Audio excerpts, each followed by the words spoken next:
அனைவருக்கும் வணக்கம். ஐயா, என் முடியெல்லாம் சுத்தமா கொட்டி போச்சுங்க ஐயா.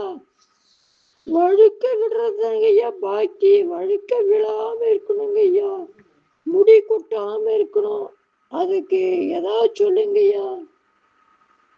எல்லாம் போய் இப்போ முடி பிரச்சனை வேற வந்துடுச்சா?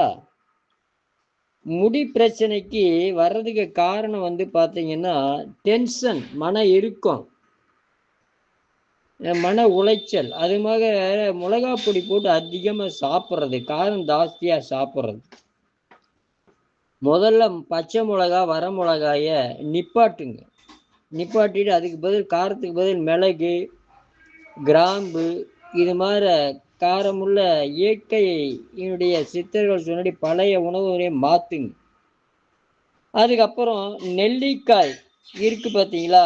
நம்ம அரை நெல்லிக்காயும் சரி, முழு நெல்லிக்காயும் சரி, மலை நெல்லிக்காய் போட்டு எடுத்து அதனுடைய சாறு ஒரு அரை லிட்டரு,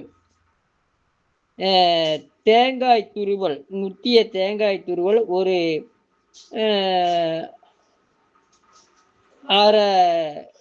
அரை கிலோ.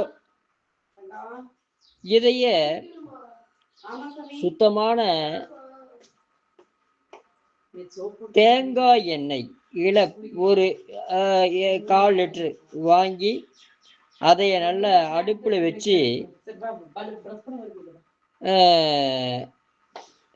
ஏதோ ஒரு விறகுல நீங்கள் பதமுறை நல்லா சட பரங்கலும் லேசாக கொதிக்க விடக்கூடாது. இதில் என்னன்னா கொதிக்கவே விடக்கூடாது. லேசாக எரிய வச்சு அந்த சட படங்கணுன்னு ஆற வச்சு ஒரு பாட்டிலில் ஊற்றி வச்சுட்டு அதையே நீங்கள் தேய்ச்சிட்டு வாங்க. எல்லாமே முடி நல்லா வளரும். வாழ்க வளர்க உயர்க. அடுத்த நாளைக்கு பார்க்கலாம்.